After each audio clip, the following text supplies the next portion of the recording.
Drafting LSU corner Mansoor Delane in the first round would be one of those home runs you didn't see coming, but will never forget.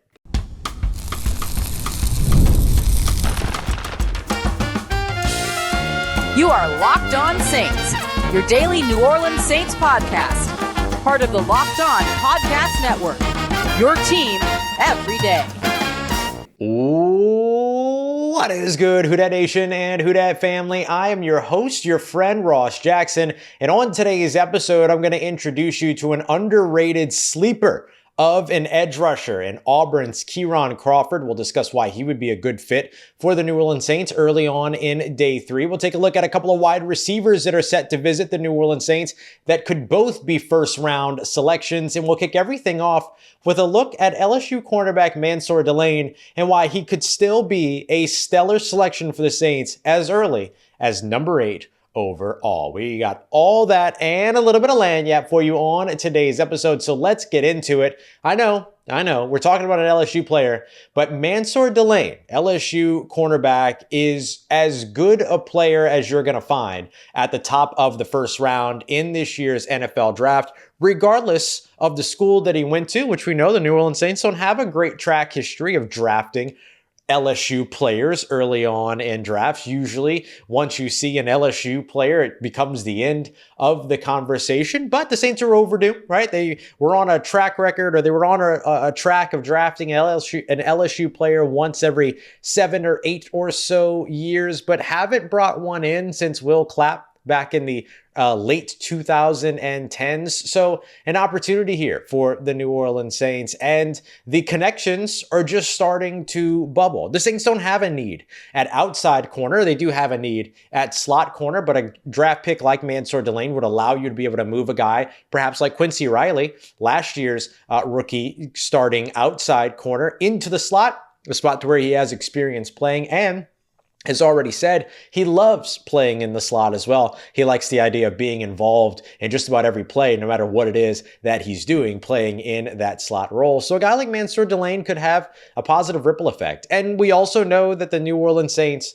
love going, particularly within the top 10, with premier positions, which cornerback is one of those positions, and they love making sure that they're good at boundary corner. They've consistently invested highly at that position and really across the entire cornerback room, so it could be an option. The reason why we're talking about Mansoor Delane today is also another deepening connection, which is that the Saints are going to be hosting Mansoor Delane on what's called a top 30 visit. Now, I want to be really clear, and we talked about this in yesterday's squad show. If you haven't seen that already, myself, Darian Gray, Dylan Sanders, and former New Orleans Saints wide receiver and Super Bowl champion Lance Moore. And Lance, who's now an agent, was talking about how top 30 visits are really just 30 visits, which is the allotment in terms of the number of visits that a team can have, the number of players a team can host at their facility before the draft is 30. So that's what a top 30 visit is. It doesn't allow them to do any kind of workouts or drills or anything like that, but it does allow them to conduct a physical with their own medical staff,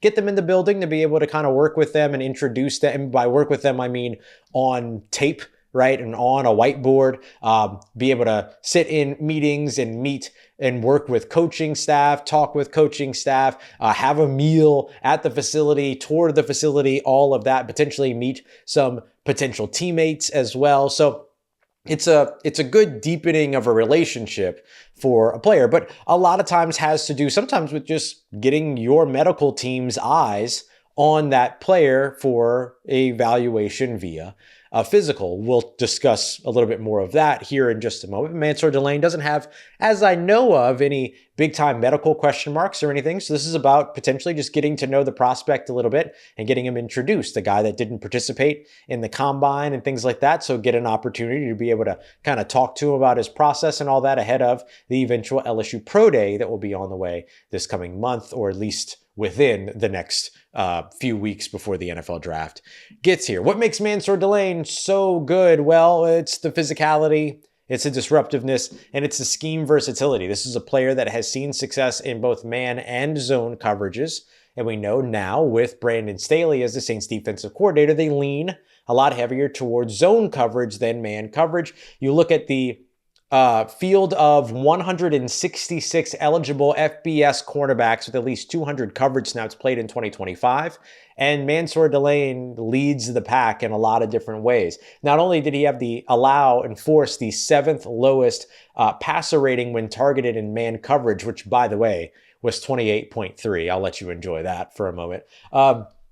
But more appropriately for the Saints defense, in zone coverage, he allowed a passer rating of just 14.6. In both of those instances, throwing and dirting a football by a quarterback would have gotten a better passer rating than throwing at Mansoor Delane in either man coverage or zone coverage. Beyond that, he also forced the 3rd lowest completion percentage amongst the entire group of those corners as well throughout the 2025 season, allowing just 40% of his targets to be caught. He is a lockdown outside cornerback. And to be honest, for any team in the NFL, no matter how comfortable you feel at the cornerback position, when there is a player that is a lockdown boundary corner, that's something that you're going to be interested in investing in. He's a physical player, does not mind getting involved in the run game, does not mind making tackles at the catch point, great at the point of attack, great at the catch point as well in terms of making stops and being able to get up and contest the football, contest those catches. He is a player that does really a bit of everything. And he even played hurt last year and played through some injuries. Positive sign there that he's playing through those injuries and still looked really, really good last year for LSU. So Mansoor Delane is not a name that often gets connected to the Saints because there's a need at there's a need at edge rusher. There's a need at wide receiver. There was all the excitement around Jeremiah Love, right? There's these other defensive backs that would be fantastic fits for New Orleans as well, like Caleb Downs, the safety out of Ohio State. But if the Saints were to call Mansoor Delane's name at number 8 overall, it would also help to absolutely revolutionize this New Orleans Saints defense and help to take them into the next level because you get a lockdown boundary corner opposite Kool-Aid McKinstry. You can move Quincy Riley around, let him play in the slot if you feel like he works there. Lots of great things that you'd be able to do with this defense. So don't rule out Mansoor Delane just because he's an LSU Tiger, and certainly don't be disappointed if he's the name that's called at 8. Because like I said as we began the show today, he might not necessarily be the home run you saw coming, but he would be one that you'd never, ever forget. Coming up next, we want to take a look at 2 more top 30 visits. Chris Bell, the wide receiver out of Louisville, as well as Makai Lemon, the wide receiver out of USC. We'll discuss why both could be first-round picks and which one would be the best fit for the New Orleans Saints. Let's get to that next as we continue on with today's episode of Locked On Saints, part of Locked On Podcast Network, your team every day. Today's episode of Locked On Saints is brought to you by our friends over at FanDuel. We're all very excited because today marks the beginning of March Madness, and it's about to get way more fun when it comes to college basketball because you know it's nonstop. Once the tournament gets going, you get all the buzzer beaters, you get the tight spreads, you get the big games, whether it's the West Coast shootouts or those early tip-offs. You're going to be able to get all of the action over at FanDuel.com, and you can take all that energy and turn it into even more big-time potential winnings as well by checking out their college basketball parlay profit boost. You can get ready for the upset potential for VCU up against North Carolina. Maybe you like the local underdogs, double-digit underdogs right now. McNeese, you can also, or actually, no, they're tight underdogs, McNeese is. And then you look over, of course, in the women's bracket with LSU women looking to make their return to the top. So head over to FanDuel.com today to get started. That's FanDuel.com. FanDuel, play your game. What if sports were traded like markets? Now you can put your sports IQ to work in real time with Robinhood prediction markets. It's not you against the house, it's you participating in a live market. You can buy or sell your positions all game long using your sports knowledge in the moments that matter. Robinhood prediction markets is changing the game. It's people moving the action. So when the momentum shifts, you can move with it. I always knew the game, but never had a dynamic way to be able to apply that knowledge. And now I can take part live in a market powered by people. You're no longer just a spectator, play-by-play. You decide, trade every play with Robinhood, now available across the U.S. Download the Robinhood app now to begin. Futures and cleared swaps trading involves significant risk and is not appropriate for everyone. Event contracts are offered by Robinhood Derivatives LLC, a registered futures commission merchant and swap firm.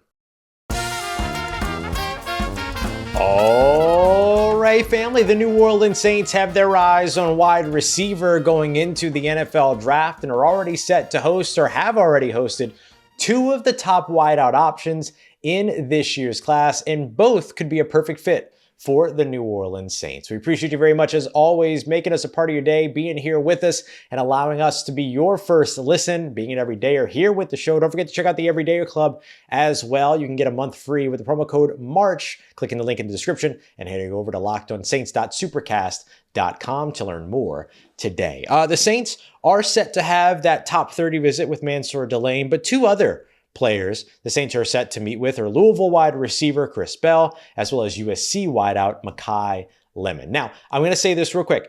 Not every team uses all 30 of their visits, right? That's just an allotment. That's the maximum that they're allowed to utilize during the period in which they're allowed to utilize those.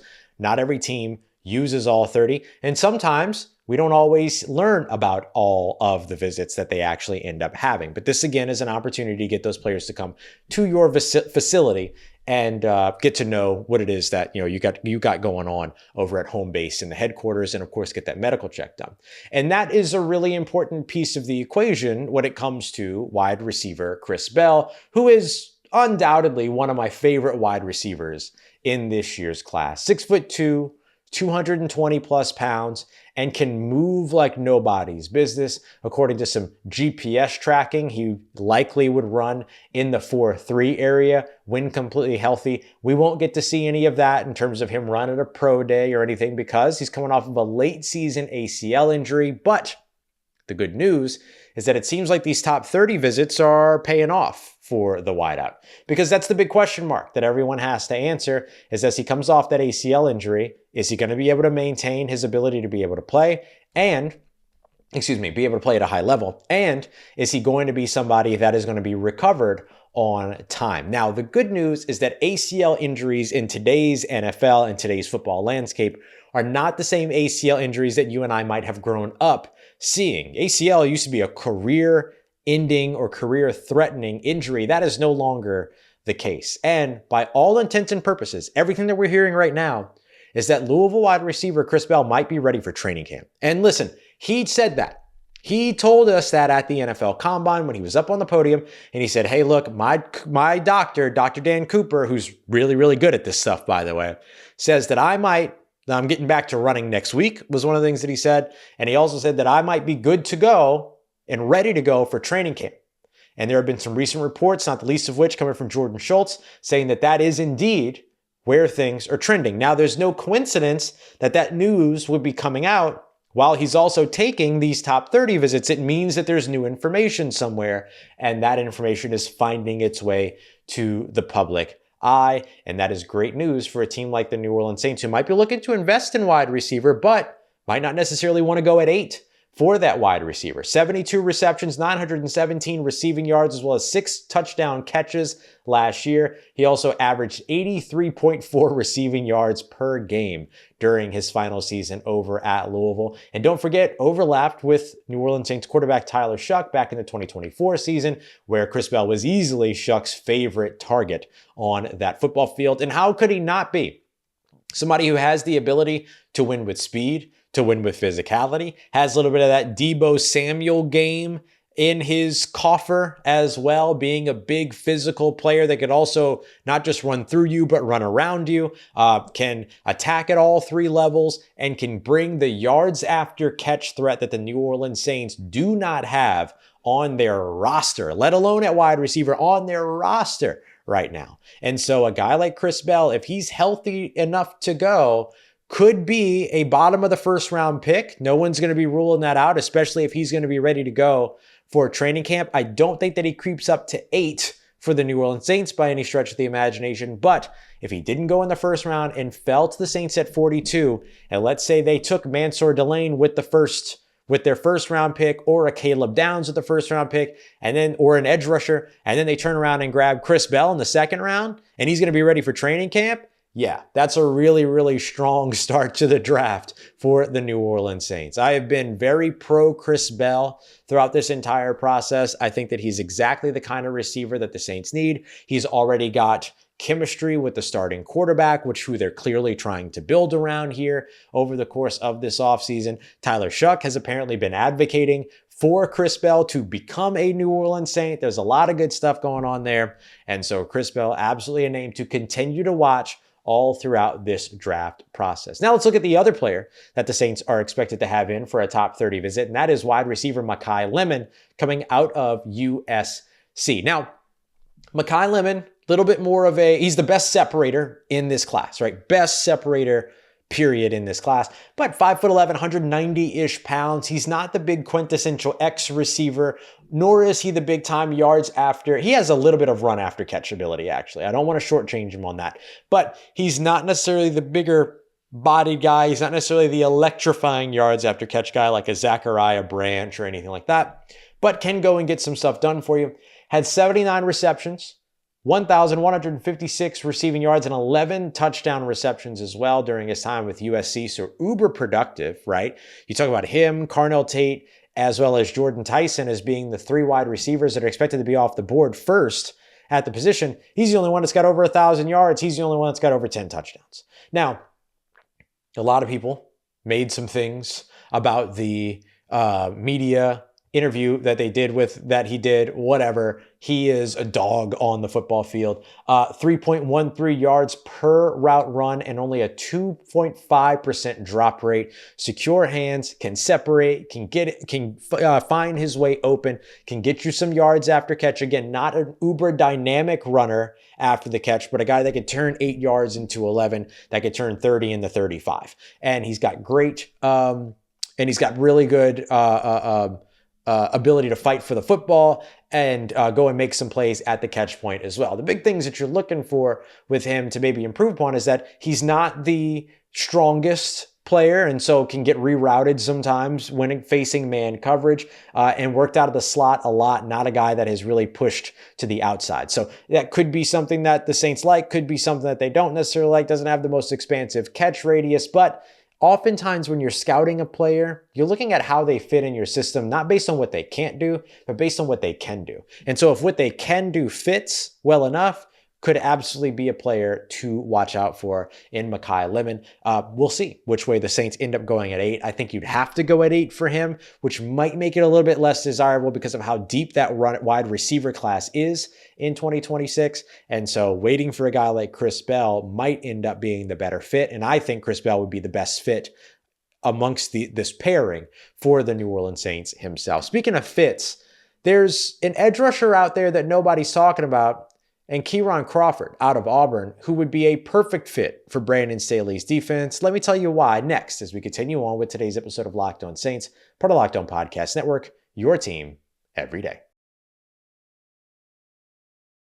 Today's episode brought to you by our friends over at 5 Hour Energy. Welcome to the 5 Hour Energy Flavor Draft. With 18 different flavors to choose from, including new options like Confetti Craze, Fruity Rainbow, and Cotton Candy, there's something for everyone. And now that the board is set and I'm on the clock to take my number 1 overall pick when it comes to this 5 Hour Energy Flavor Draft, I'm going with Blue Raspberry. We're talking sweet, we're talking tangy, we're talking smooth, so it's easy to drink, clean, sweet finish as well. I love Blue Raspberry flavored anything. It's one of my go-tos. And this time you get that 5 Hour Energy shot with Blue Raspberry in that 0 sugar format. I absolutely love it. But a sleeper for me is always going to be grape. I'm a big fan of purple drink, and so this gives you an opportunity to enjoy that over in the 5 Hour Energy Flavor Draft. So go and find your new 5 Hour Energy flavor today with 5 Hour Energy shots available at 5hourenergy.com or on Amazon.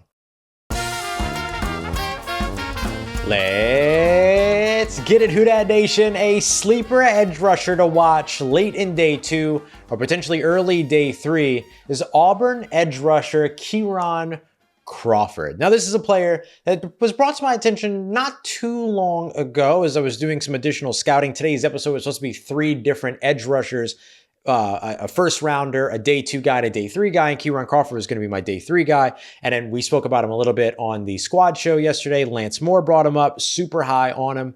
But because I pivoted a little bit today to get this Mansoor Delane top 30 visit and these other 30 visits in, I want to make sure that I maintain the third segment here in a conversation around Keyron Crawford. 6'5", 253 pounds, 32-inch arms. He's long, he's lean, and he's really, hyper athletic. And so I think could be a solid fit for the Brandon Staley approach to defense. I often talk about how the 6'4", 250 plus pound Makai Lawrence out of UCF is a very interesting, similar prototype to what Brandon Staley has found success with in his defense in the past. Think Leonard Floyd, for instance. And that's always the comparison that I make, but you can go Samson Ebukam as well, who's now at Atlanta Falcon, all that. And so Keyron Crawford is another one of those players that checks a bunch of those boxes as well. He has a good bit of production, 9.5 tackles for a loss last year, along with 5 sacks as well. He brings sort of that speedy, win with bend, run the hoop, run the arch kind of approach to the stand-up pass rusher game. Probably not somebody that's going to be setting an edge for you and still has some experience left to get. One of the reasons why I think he could be a potentially strong 4th round selection is because of the fact that he didn't start playing football until his senior year of high school. This is a player whose best football is ahead of him, but is not a fully polished product just yet, which might make teams shy away from him in days 1 and 2. And I know what you're thinking. What you're hearing right now is lacks polish. You're hearing project pass rusher. You're hearing player that started playing football late. You're hearing still has some development, and you're thinking Marcus Davenport, Isaiah Foskey, Peyton Turner. I understand. But remember, we're not talking about 1st round picks or 2nd round picks here. We're talking about a potential day 3 selection with an 18.3 pass rush win rate, according to Pro Football Focus. We're talking about a player that fits in the system that they're being drafted in, not is being shoehorned into a system that doesn't truly support what it is that they do. This is a very different type of situation. We're talking about a player that would absolutely fit in Brandon Staley's system as a stand-up pass rusher in situational pass, or as a situational pass rusher. Somebody that can come in and simply be that pass rush specialist, not somebody that you're trying to turn into a 3-down defensive end right away. The responsibility is different. The ask is different. The fit is different. The prototype is different. And the role is different. It is a very, very different situation than Marcus Davenport, Peyton Turner, Isaiah Foskey. So I want to be really clear about all of that. I think Keyron Crawford would be a particularly intriguing addition for the Saints defense. Not only did he have 5 sacks last year, but he also had 12 hits, 26 total hurries as well. So that puts him just over 40 total pressures on the season. And he did all of this, by the way, in 2025, 26 hurries, 5 sacks on just 240 pass rush snaps.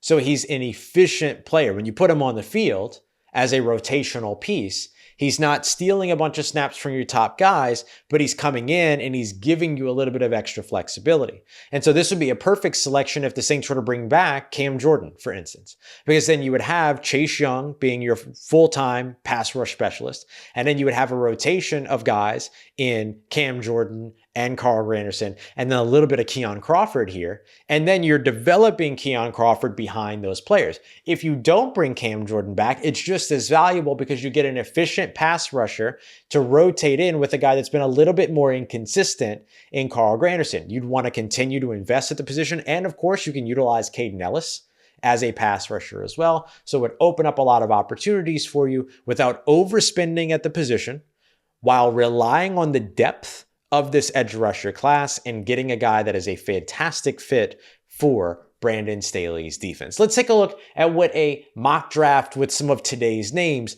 might look like, just going through the first few rounds. The first round pick, let's say Mansoor Delane, the LSU cornerback. If you don't like that, no problem. Let's go Caleb Downs out of Ohio State. You get your star defender right off the bat, and somebody that's going to become the leader of your defense and the face of your franchise, as some have said that he would be. Then we go with Chris Bell in the second round with that wide receiver, knowing now that he's probably going to be ready for training camp. That is an easy selection to make. If he's still on the board at 42, run the card up.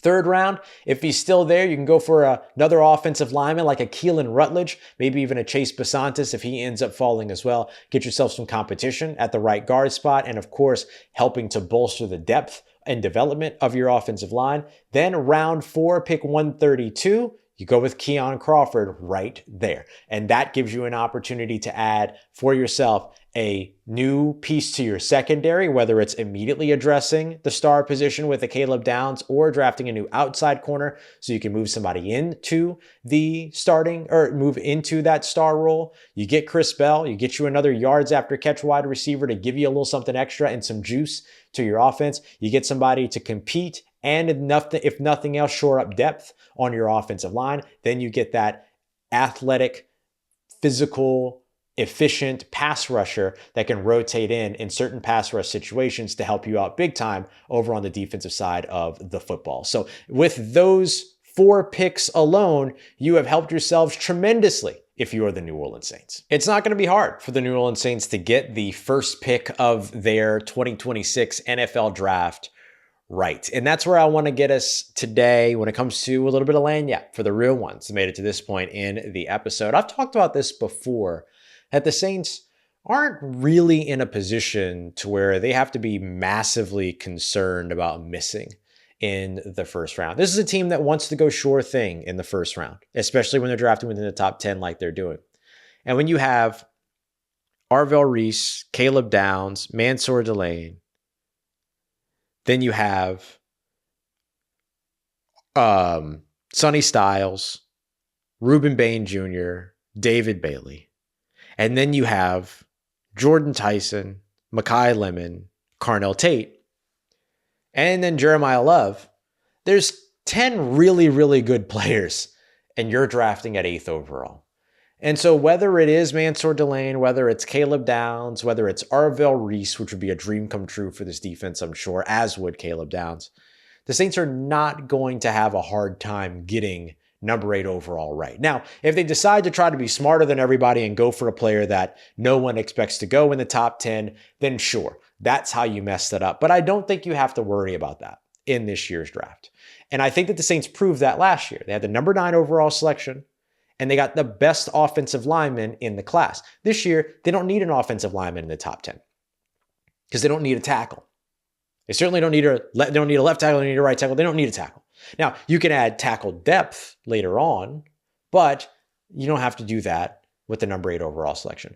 And so the Saints have every opportunity here, not just at pick 8, but at pick 42, at pick 73, and with a player like Crawford at pick 132 to draft 4 impact players to immediately come in and help contribute to your team, whether rotationally or as brand new starters, leaders, and faces for this team. Saints are in a really, really good position here. And I think the more that we see this draft process kind of churn out, the more sure we become of that fact every day. All right, fam, coming up later on today, we're going to continue our scouting series with a look at USC wide receiver Jacoby Lane and why he could be a good fit for the Saints in the later rounds. We appreciate you very much, as always, making us a part of your day, part of your routine, for saying yes to me in the show. If you see me, please say hi. If you need anything else around your New Orleans Saints in between these episodes, make sure you follow me on your favorite social media at Ross Jackson, NOLA. Hit me up. Let me know how the family's doing. Let me know how you living. Let me know how you're momming them. And trust you, that nation.